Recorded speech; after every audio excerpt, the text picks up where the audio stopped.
Media yang saya hormati, kami dari DPN Sahabat Polisi Indonesia.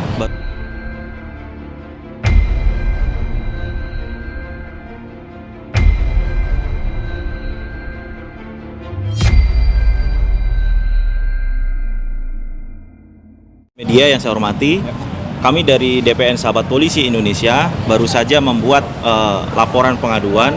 Kita bersurat ke KPK mengadu atas adanya dugaan tindak pidana korupsi yang dilakukan oleh kita duga dinas-dinas terkait di Kabupaten Bekasi.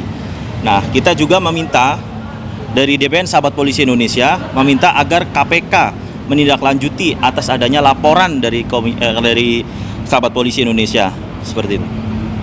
Yang dilaporkan siapa sih? Yang dilaporkan. Spesifiknya. Ya, baik. Jadi begini ya, kami jelaskan bahwa di Kabupaten Bekasi itu setiap tahunnya itu kan ada anggaran untuk proyek pembangunan, Mas. Ada anggaran untuk proyek pembangunan itu macam-macam, pembangunan sekolah, jalan, dan lain sebagainya. Nilai yang ditaksir adalah kurang lebih 3,5 triliun. Ya. Nah, kemudian pada saat kami meneliti lebih lanjut, ada beberapa proses lelang yang dilakukan melalui e-procurement. Di situ ternyata kami menduga ada indikasi yang tidak benar.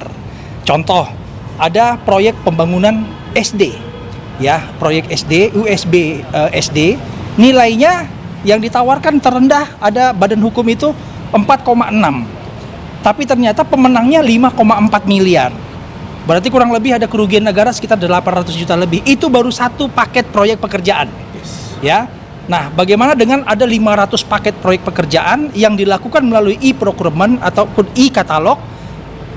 Teknisnya seperti apa, ya kan ya? Nah, ini yang kami adukan kepada KPK untuk mencegah adanya kerugian negara yang lebih besar lagi. 3,5 triliun loh pembangunan di Kabupaten Bekasi. Nah, kalau seandainya proses pelelangan mekanismenya seperti ini salah, ya kerugian negara bisa lebih besar lagi, Mas. Gitu. Nah, makanya kami mengadukan ini, kami meminta agar ditindaklanjuti oleh KPK, dinas-dinas terkait yang melakukan lelang ini harus segera kita pantau gitu untuk mencegah lebih besar lagi kerugian negaranya, Mas. Apakah ada nama-nama spesifik terkait pejabat dari Kabupaten Bekasinya?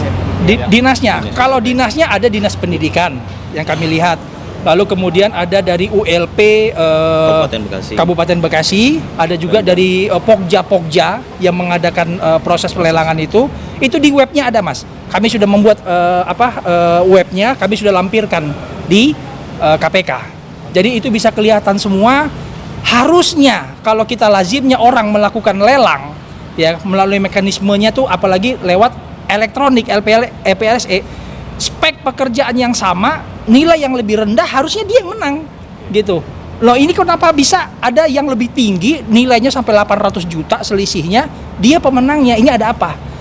Apakah ada hubungannya dengan ULP, Pokja atau PPK, pejabat pembuat komitmennya? Kita nggak tahu. Gitu. Bisa begitu, Mas. Untuk tahun anggaran kapan itu? 2023. Iya, 2023. Makanya kami meminta agar supaya kerugian negara tidak jadi lebih besar.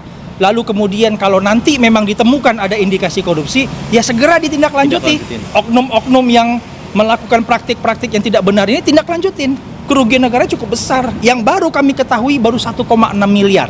Indikasi itu ditemukan dari hasil laporan dari misal BPK atau mana gitu? Dari website Mbak nanti bisa cek website resmi Kabupaten Bekasi tentang lelang. Ada nilai lelang yang ditawarkan oleh setiap peserta lelang dengan lingkup dan spesifikasi pekerjaan yang sama. Ada nilai yang lebih rendah, tapi kenapa pemenangnya yang lebih tinggi? Sementara kualitas barang yang ditawarkan sama, Speknya juga sama. Nah, itu kan juga merupakan indikasi kerugian negara. Nah, itu baru satu paket pekerjaan yang kami baru laporkan 2. Kalau nanti kami ada ketemu lagi, akan kami laporkan kembali ke KPK.